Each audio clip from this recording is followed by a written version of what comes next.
এক দেশ যা ইতিহাসের সূচনালগ্ন থেকেই মানবজাতির সভ্যতা, সংস্কৃতি আর সংঘাতের কেন্দ্রে।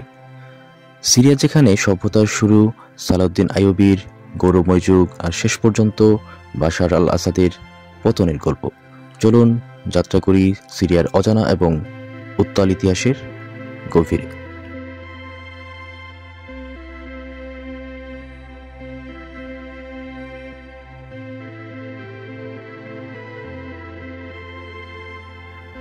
সিরিয়ার ইতিহাস শুরু হয় সভ্যতার প্রথম যুগে। প্রাচীন এবলা রাজ্যে গড়ে ওঠে পৃথিবীর অন্যতম প্রাচীন শহর। এখানে আবিষ্কৃত হয়েছিল প্রথম দিকের বর্ণমালা ও গাড়ির লিপি, যা আজকের ভাষার ভিত্তি।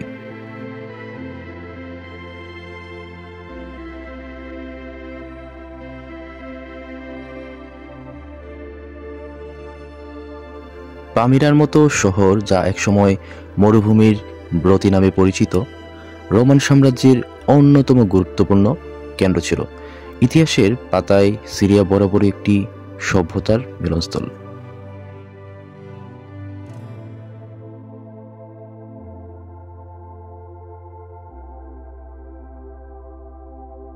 সপ্তম শতকের ইসলামিক বিজয়ের পর সিরিয়া হয়ে ওঠে ইসলামের রাজনৈতিক এবং সাংস্কৃতিক কেন্দ্র।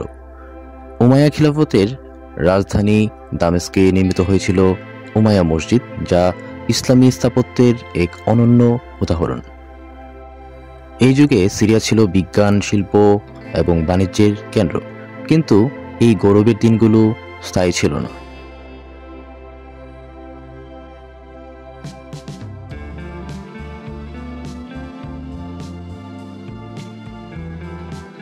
বারোশো শতকে সিরিয়ার ইতিহাসে আগমন ঘটে সালাউদ্দিন আইয়ুবীর। এই মহান নেতা শুধু সিরিয়া নয়, পুরো মুসলিম বিশ্বের জন্য ছিলেন এক অবিস্মরণীয় নাম।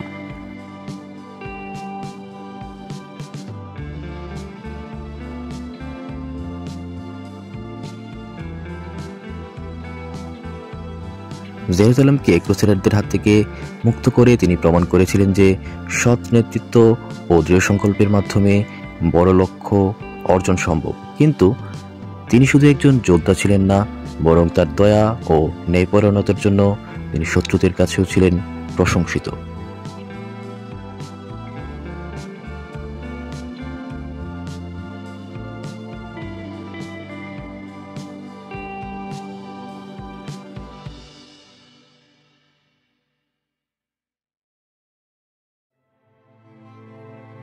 (1516 সালে সিরিয়া অটোমান সাম্রাজ্যের অংশ হয়ে যায়।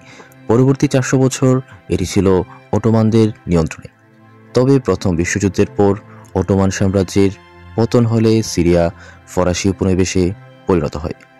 1946 সালে দেশটি স্বাধীনতা লাভ করলেও এর রাজনৈতিক স্থিতিশীলতা কখনোই অর্জিত হয়নি।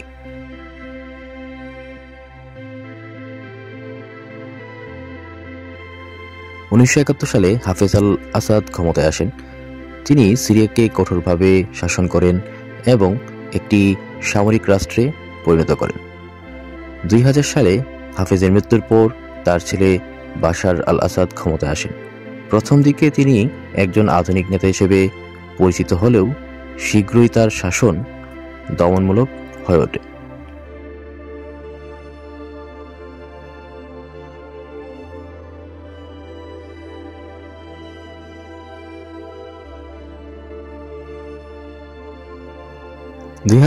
সালে আরব বসন্তের ঢেউ সিরিয়ার মাটিতে আঘাত হানে। সাধারণ মানুষের বিক্ষোভ দমন করতে গিয়ে বাশার আল আসাদ এক ভয়াবহ গৃহযুদ্ধের সূচনা করেন। এই যুদ্ধে লাখ লাখ মানুষ প্রাণ হারিয়েছে, লাখ লাখ মানুষকে ঘরছাড়া হতে হয়েছে, আর সিরিয়া পরিণত হয়েছে আধুনিক বিশ্বের সবচেয়ে মানবিক সংকটের কেন্দ্রে।